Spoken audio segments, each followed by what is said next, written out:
이 시대의 문화 트렌드를 분석하고 엔터테인먼트의 시장 변화를 다양한 시각으로 해석해보는 시간입니다.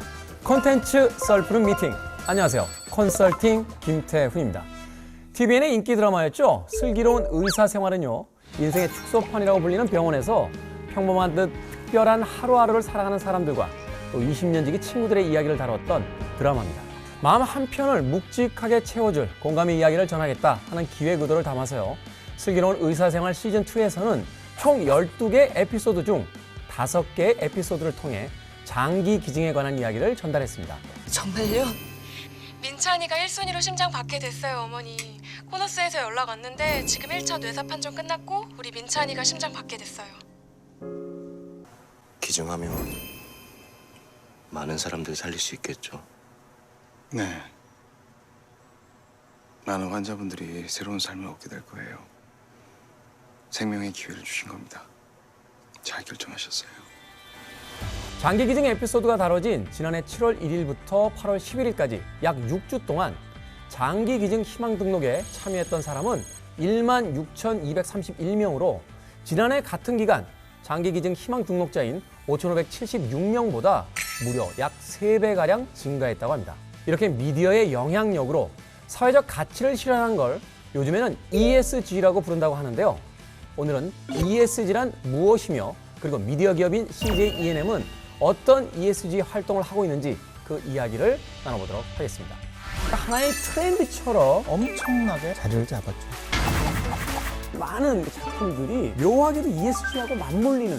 뼛속까지 비틀러예요. 사람들이 날 너무 좋아해요. 제주도에 가서 근무를 할 수가 있어요. 진짜 입사하고 싶어지더라고요.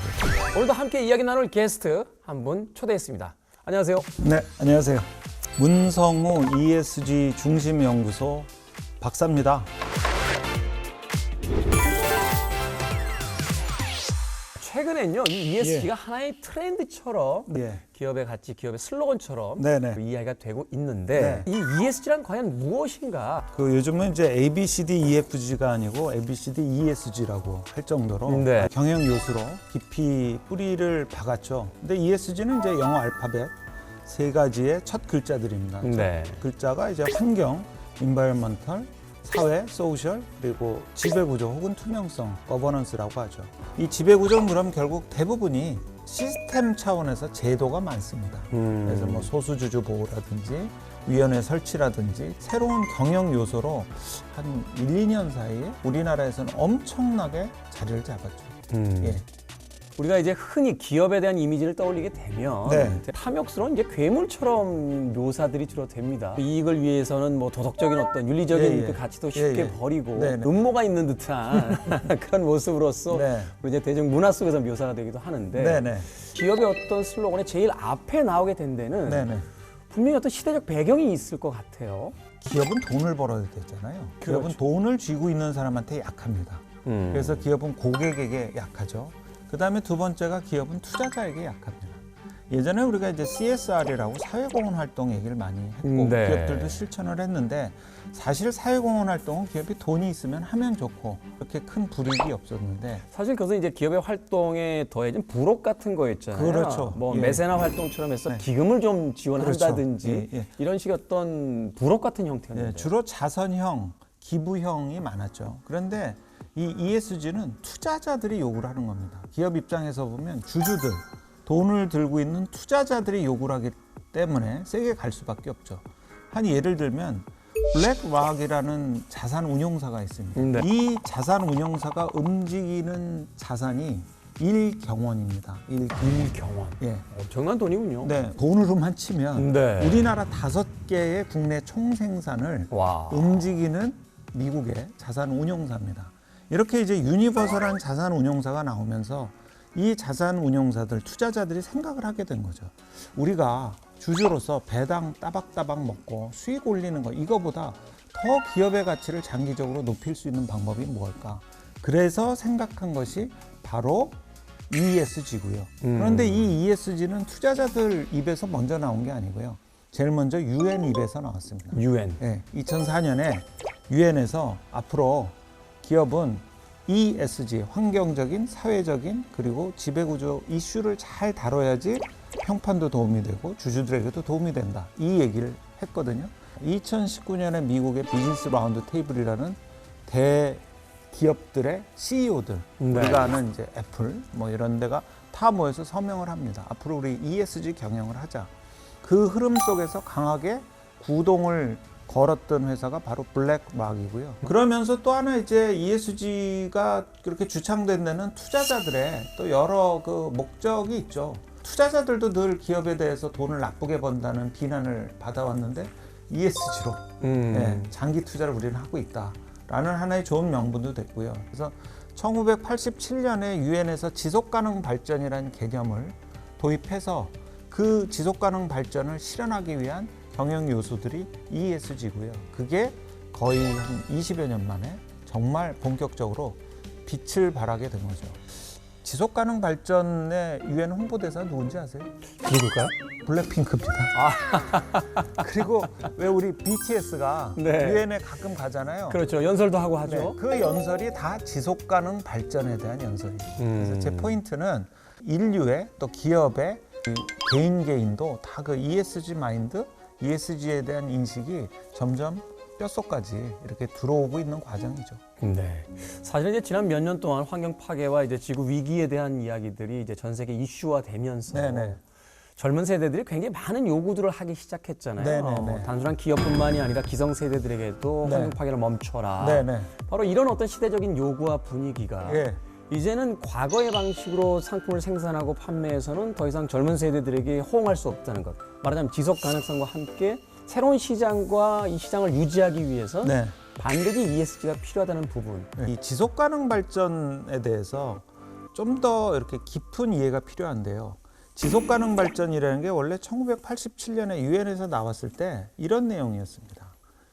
미래 세대가 필요로 하는 것을 뺏어서 당겨 쓰지 말고 현재 세대가 알아서 발전하는 겁니다. 그게 지속 가능 발전의 원문이었어요. 그게 이제 하나의 국가로 이야기하면 이제 국가 부채가 늘어나는 건 미래 수익을 우리가 뺏어 쓰는 거니까 부채를 좀 적정한 선에서 유지해야 된다는 것처럼. 뭐 어디든 다 대입되죠. 그러니까 당겨 쓰지 말라는 거죠. 근데 당겨 쓰는 게 내 걸 당겨 쓰는 게 아니고 미래 세대 걸 당겨 쓰는 거죠. 미래 세대 입장에서 보면 하나의 슬로건이나 캠페인이 아니고요. 나의 생존을 위협하는 거죠. 갑자기 그 사업하신다고 제 돼지저금통을 털던 저희 아버지와 어머니가 생각나시는데 그래도 지속 가능하시잖아요. 힘들었습니다. 다행히. 그래서 이 그레타 툰베리 같은 어린 환경 운동가의 목소리가 더욱더 그 어필했던 거는 본인의 얘기입니다. 본인의 문제죠. 그래서 그렇겠죠. 더 지금 티네이지 환경 운동가들이 많이 나오고 있고요. 그러니까 지속 가능하려면 당대에는 알아서 살라는 거죠. 좋은 거를 물려주면 최고고요. 만약 못 물려주더라도 현재 세대가 내가 만든 문제는 내가 해결하고 가라. 이게 이제 ESG의 기본 정신이죠. 기업들도 늘 이제 ESG를 생각 안 할 수가 없죠. 왜냐하면 기업은 하나의 대전제 조건이 있습니다. 기업은 창업주보다 오래 살아야 돼요. 그래야겠죠? 예. 그게 이제 다음 세대로 이어져야 그것이 이제 기업의 어떤 그 성공이 되는 거니까. 그렇죠. 그게 우리가 흔히 얘기하는 장수길. 음. 예. 그게 이제 기업의 지속 가능 발전이고 ESG로 더 이렇게 표현이 된 거죠. 제가 기억나는 ESG의 좋은 사례는 이제 하이네켄입니다. 아. 예. 하이네켄은 술회사잖아요. 그렇죠. 술회사가 만들 수 있는 문제가 뭐 있을까요?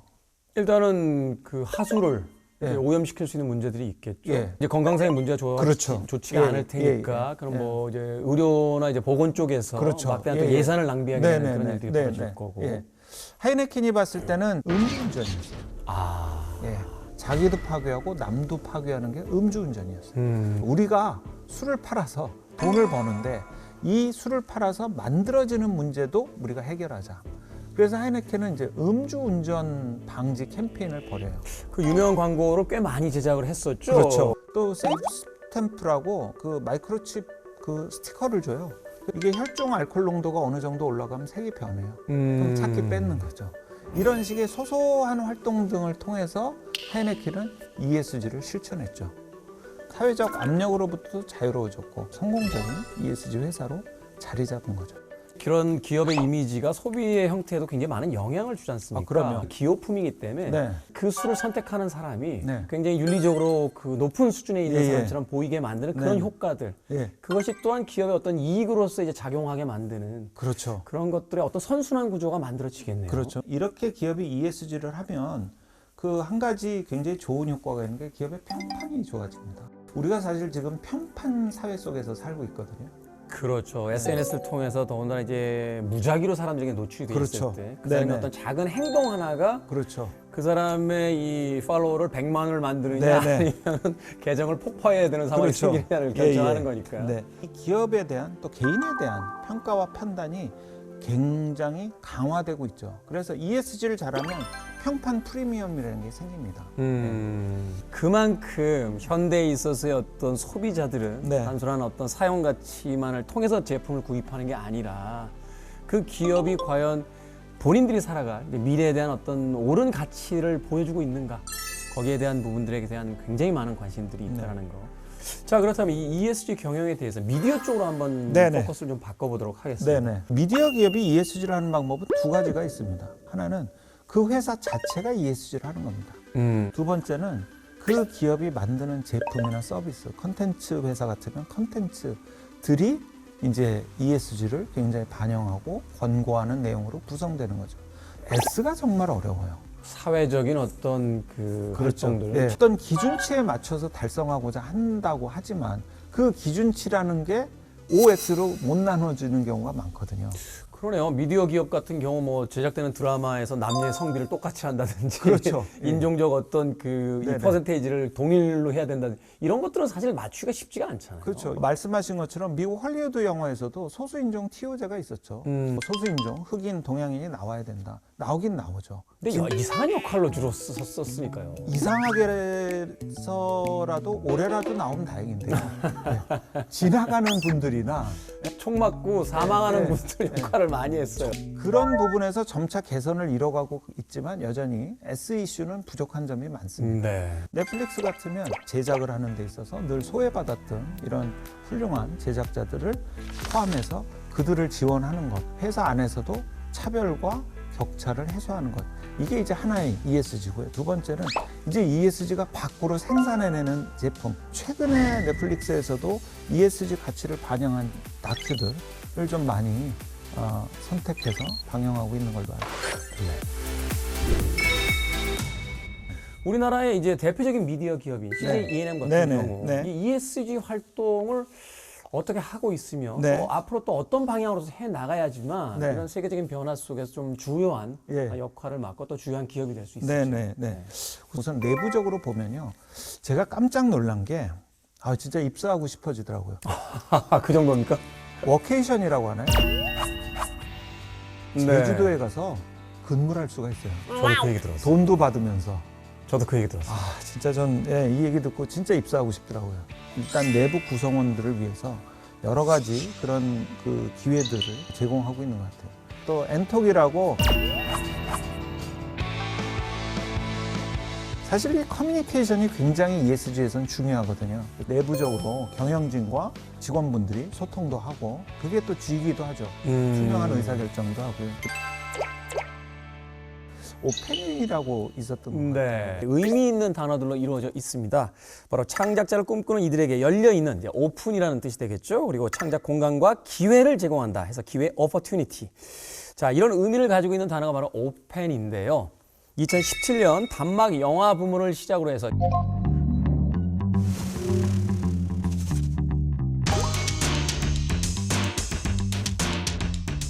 이 오펜은 TVN 드라마 스테이지를 통해서 작가들의 데뷔를 지원하고 또 발굴된 작가들에게는 직접 프로그램을 만들 수 있는 그 기회를 제공하고 있습니다. TVN에 아마 기억하실 거예요. 블랙독이라든지 왕이 된 남자, 갯마을 차차차, 넷플릭스의 좋아하면 울리는 등 이 다양한 작품들이 바로 이 오펜을 통해서 기회를 얻었던 작가들의 작품이기도 합니다. 2018년에는 뮤직,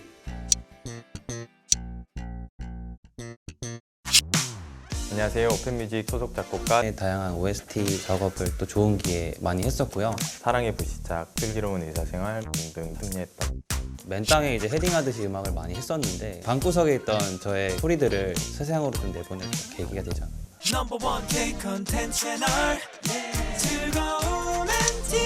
이 오펜이 지난해에는 쇼폰 부분까지 신설을 해서 지원 대상을 확대해 나가고 있다고 합니다.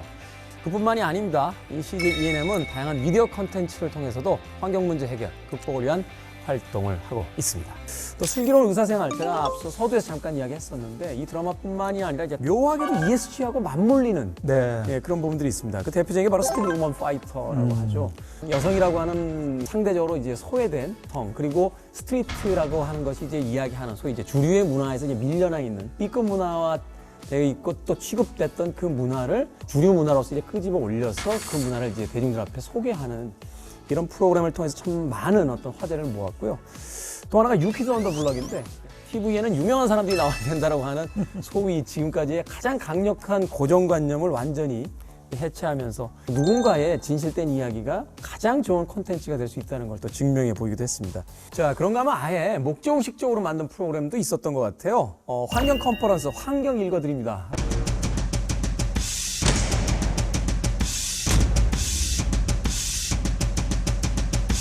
ESG를 인문학과 결합시킨 신개념 엔터테인먼트 컨텐츠라고 하는데 사실 이전까지는 계몽적인 역할로만 그 ESG의 어떤 활동 영역을 좀 한정 지었다라면 엔터테인먼트와 이제 결합을 시켜서 좀 더 어떤 확장성을 갖는다고 해야 될까요? 또 하나가 바로 2021년에 있었던 마마인데요. 이 생분해 소재를 활용해 만든 공식 MD를 만들고 또 백스테이지 현장에서도 이제 폐기물이라든지 일회용품을 최소한으로 줄여나가는 그런 어떤 활동들이 ESG 활동으로서 또 연결지어지고 있는 게 아닌가 하는 생각을 해보게 됐습니다.